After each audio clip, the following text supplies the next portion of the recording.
So welcome to the AX Metrics meetup. Normally we do the meetup with customers and stuff like that, but from popular request from last week, I'll present some of the insights into meetups and answer all your questions as well. My name is Robert Weissgraeber. I'm a co-founder of AX Semantics. So basically the idea is that we want to give you the ability to actually have a look at your data and make copywriting decisions and turn that into growth for your company.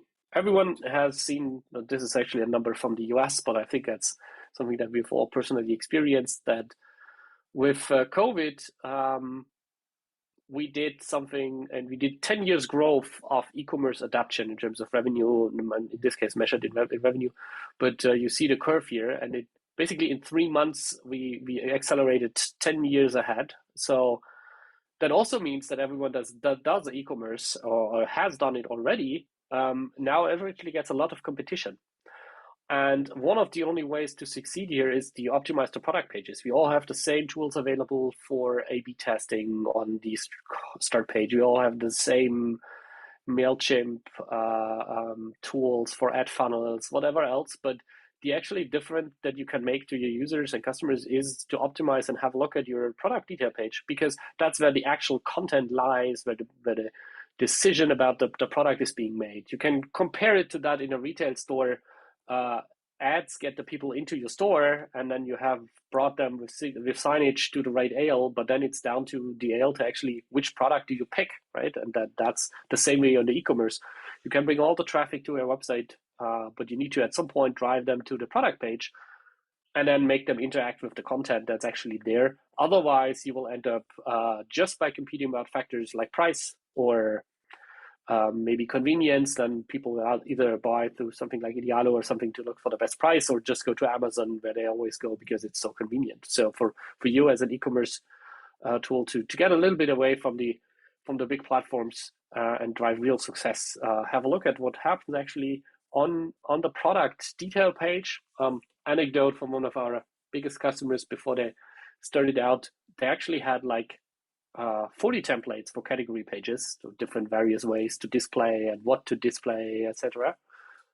And only 2 in total for the product pages, with a total of 2 million products over 30 languages and multiple brands even, so multiple stores with different layouts in general, but not on the detail page. So it's something that people have not looked at all because they don't have the data to do it, right?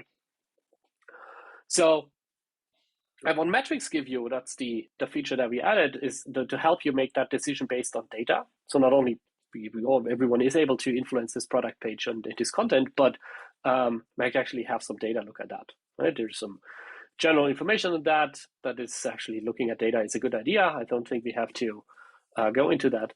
But this is actually how metrics look, and I will show in a few seconds also some real world customer examples. But walk you through what metrics actually provides you is, well, first of all, we track the total page views that you have and the page views that go to product detail pages, so you get an impression how many users are actually going to those product detail pages and others which are just browsing around on various other websites or parts of the shop that you have.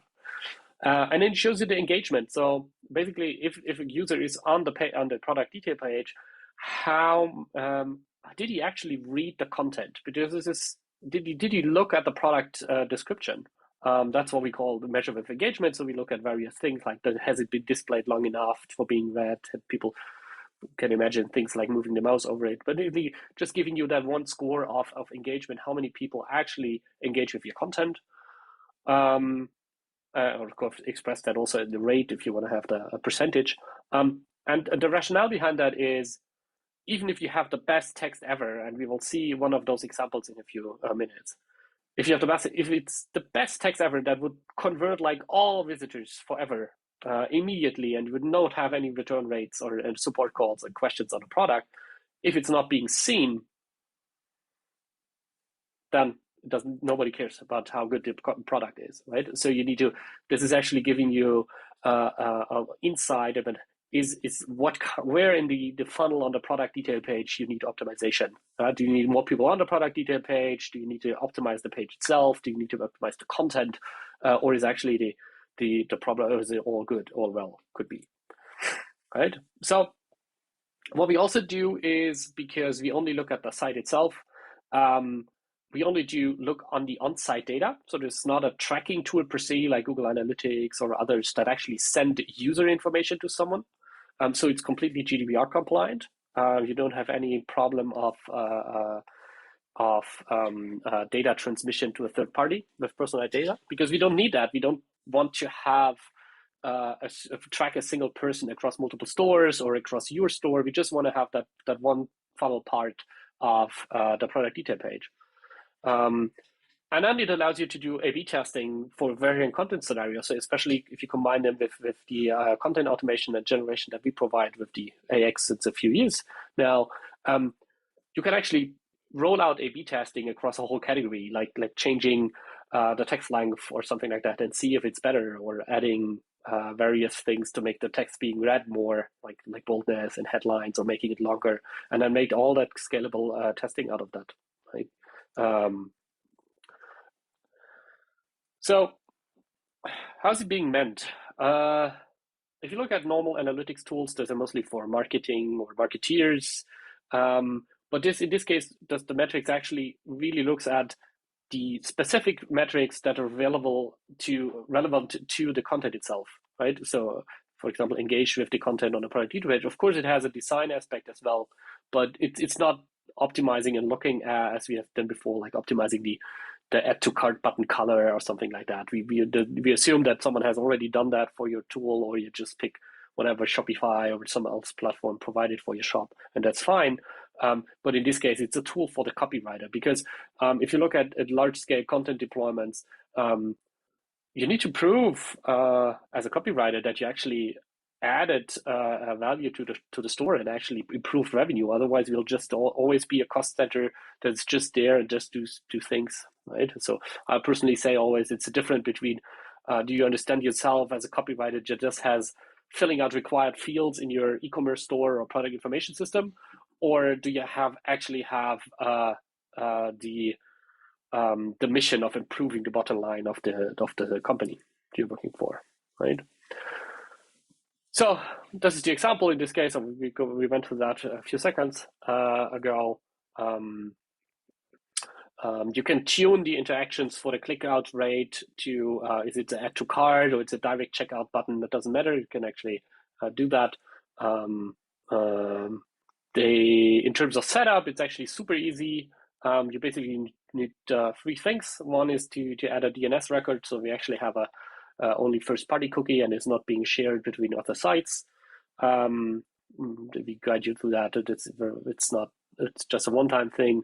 Then you add the overall snippet to your site, and then the third thing is that you actually mark various items on the page, so the system knows what's the content, where is the content container actually, and which are the call to actions that are relevant to you. What is, for example, a basket or a buy decision on the site, and that's it. And then an SKU or something to link it back to the generated text, so you can actually know, okay, this product linked to a certain generated text back, and that's basically it. And then you get the information. Let's have a look what some of our customers have seen. This is an example. I think it's actually a B2B industrial equipment. It's called Metaf Werkzeuge from Germany. What you see here, they're quite good product engagement rate. So we'll walk you through that. You see a chart over time here, and then here the last day in numbers. You see it at 243 people looking at a product pages. 165 somehow engaged with the content, giving you a content engagement rate with way too many figures behind the dot, but I think that's going to be fixed somewhere. So go to 86% are actually looking at the content, engaging with that, and then in this case, you got 8 conversions out of that. Right. So in this case, what you would do is now make the content better and then look at the conversions. 86% product engagement rate is it could be better. We have seen this. I think these are last month's numbers. This week is really improved a little bit. So, but it's still overall okay-ish. It's not the smallest part of the funnel in this case, on 156 that actually read the content, would 8 conversions be good or not, and how to improve that would be the way to look at. And that's an example for it gives you data on what to improve. The second thing that the shop has, if you look at the total page views, they have around 2,000 total page views a day on the shop that are not bouncing. And only 243 of those go to the product detail pages.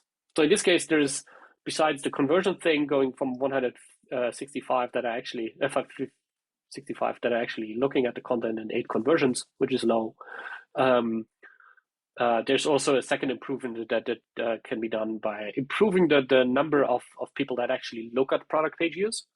That's also a little bit bigger discussion than just the copywriting. It's a navigation thing as well that we'll see improve over the next few weeks, I guess, with that customers and with that customer especially. And also it's a kind of like where the traffic is coming from.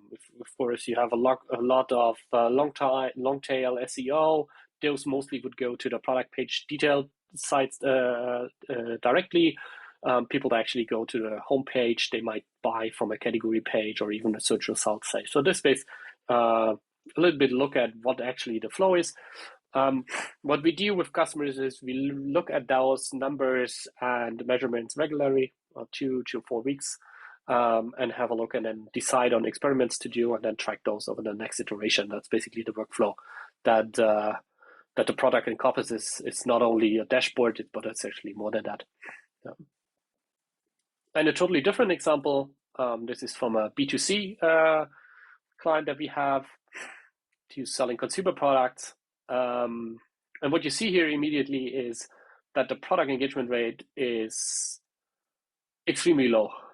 So in this case, nearly 100,000 people are going to the product detail page each day, but only 2,000 something times the content is being engaged with. That's, in this case, actually a very obvious design thing. If you look at the content is hidden behind a second click that you need to do and then pop up an accordion. So that's obviously people don't do that, and they don't click there because otherwise they would read the text. And then so even if you would have invest the best text ever, it will not actually be relevant to most of our users. So in this case, the customer decided on redesigning his product detail page and then putting 2 of those accordion things into one larger text together and making that together, so that actually, because they want to improve, they are improving their content, they're investing a lot in those in this area, so they want to make their content being read. And that's the second example of a data decision. So in this case, there's already been decided that they need to improve the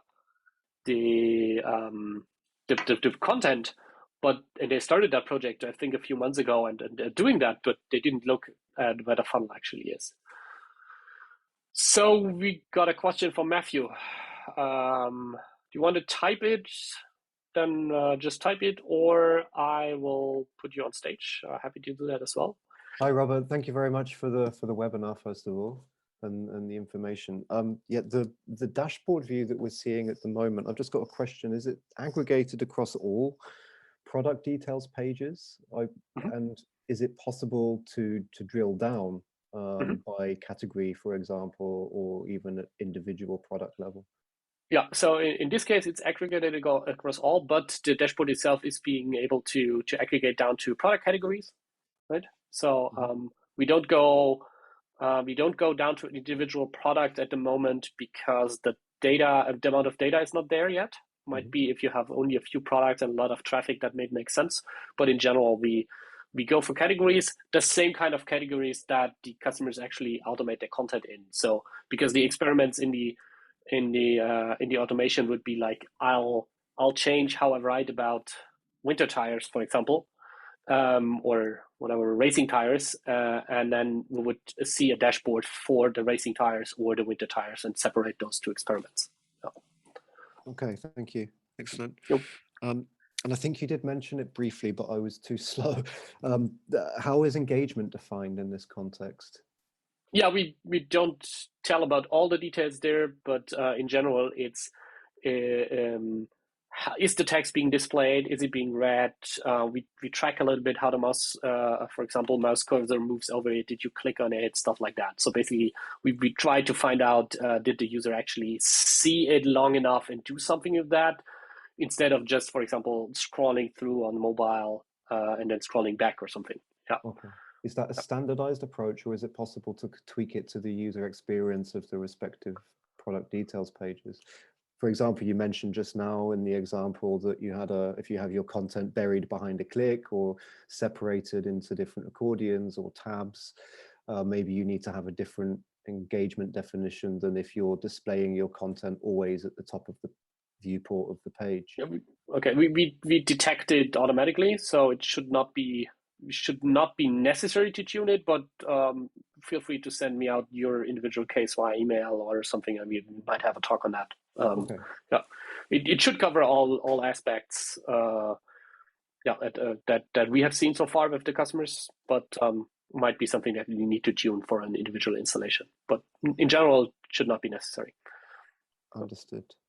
My final question, is this part of the editor licenses, or is this part of the personalization metrics product? It's part of the personalization metrics product. Yeah. Okay. Thank you very much for your answers. You're welcome. I'll talk about an offer in pricing in a few seconds as well. So, okay, so I'll demote you back to attendee, but thanks for joining. Thank you. And let's see if I have something I wanted to something. Okay, in this case, there's also something else visible. The optimization here, you see that the total traffic on the product pages went up over this case 1 month. So overall, what you actually see here is the and not shown here, but the ratio of product page views to total page views also goes up. So in this case, this is a result of SEO success with the automatic content that's being displayed. While the total engagement rate or the engagement rates itself with the content are stable, so we're attracting the same kind of visitor type, and then we have the same kind of conversions in the end. Except here in the end, the amount of conversions, that's the green line here, goes up a little bit above the expectations from the pure numbers. That's actually because they had a pricing a price reduction and the sales action. So in this case, content didn't have to do anything with it. But you still see the overall trend and to do. Oh, we have a question here from Thomas.